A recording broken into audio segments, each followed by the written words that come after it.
आप में से कई लोग ऐसे भी हैं जो 8 दिन 15 दिन 20 दिन मंदिर चले जाए, मंदिर जाने के बाद में विचार करें कि भगवान हमारी सुन ले, वापिस मंदिर जाना बंद कर दे। ये सहजता नहीं, ये सहजता।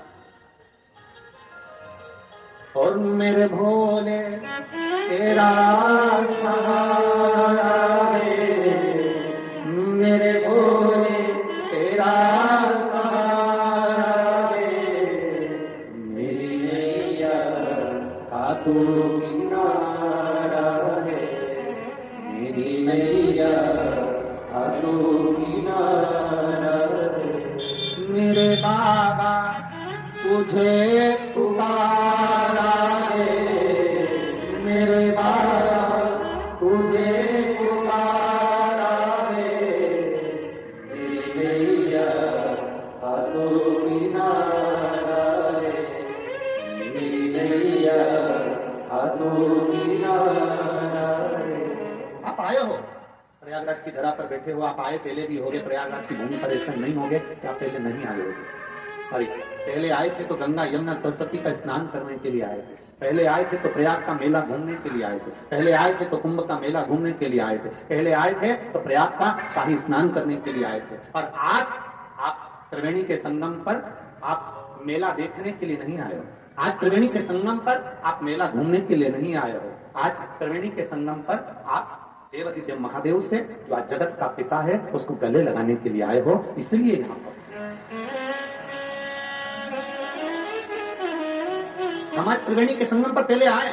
ऐसा कोई नहीं होगा जो पहले ना आया हो। 8 बार 10 बार 14 बार 15 बार 2 बार 1 बार पहले आ चुके होंगे, संतों की टोलियों का दर्शन भी किया होगा, आए भी होंगे, मना नहीं। पर प्रयागराज की भूमि पर बैठकर अगर बाबा देवादिदेव महादेव की कथा सुन रहे हो तो ये मानकर चलना कि शिव तत्व को प्राप्त करा है आपने, आप भगवान शंकर के होने और शंकर को अपना बनाने के लिए, शिव के होने और शंकर को अपना बनाने मिलता नहीं है बोले ना, इतनी सहजता में इतनी सरलता में उसकी कृपा नहीं होती। आज हम एक बात आप लोगों को बताना चाहेंगे, हमने सतुआ बाबा जी को भी ये बात नहीं बताई।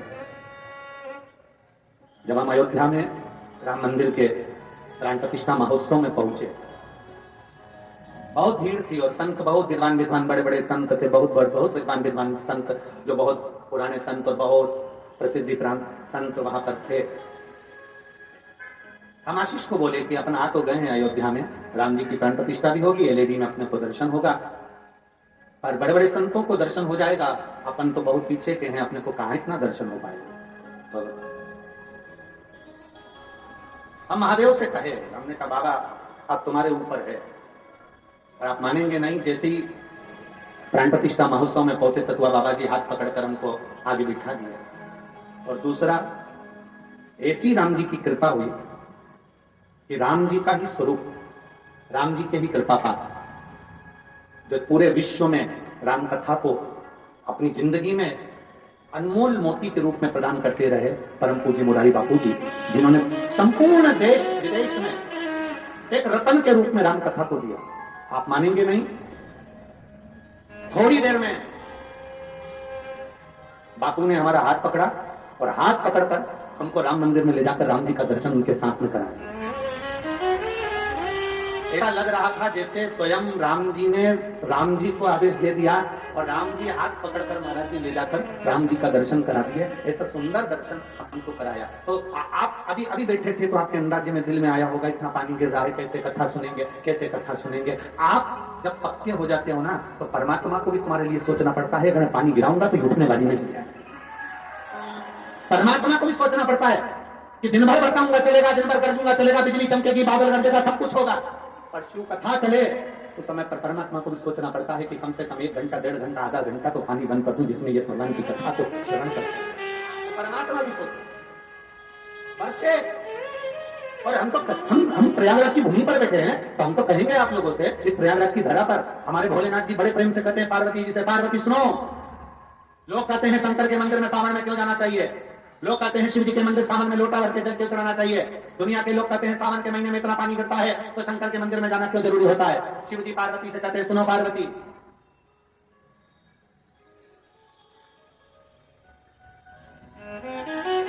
सावन के महीने में भगवान शंकर पार्वती से कहते हैं सुनो पार्वती, जब एक भक्त मेरे ऊपर जल चढ़ाने के लिए आता है तब मैं इंद्र को भी कह देता हूं, गरुड़ और वरुण को भी कह देता हूं, सुनो जब भक्त आए अब पानी मत गिरा।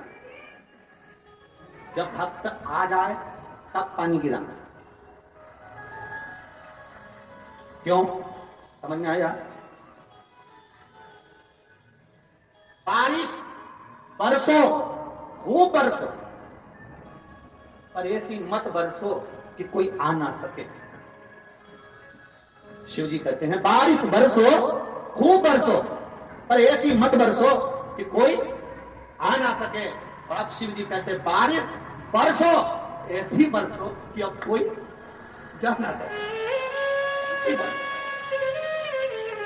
अब आ गया ना मेरे पास मेरा भक्त, अब आ गया ना मेरा भक्त मेरे शिवालय में आ गया, मेरी शरणागति में आ गया, मेरे पास आ गया। और जब भोले का भक्त भोले के करीब में आ जाए, बारिश अब बरसो तो ऐसी बरसो कि कोई जा ना सके। जो मेरा हो जाए तो मेरे पास से कभी ना जाए, इसलिए तू बरसते रहे तो मेरे करीब में बना रहे। ये जो घड़ी है, ये शंभू है, ये त्रिकालदर्शी, ये कैलाशी, ये अविनाशी, ये शंकर है। उसको पहचानना कठिन। यमुना मैया गई, जो उन्होंने गोलोक धाम में दर्शन करा, भगवान पर विचार कर लिया कि मुझे पटरानी बनना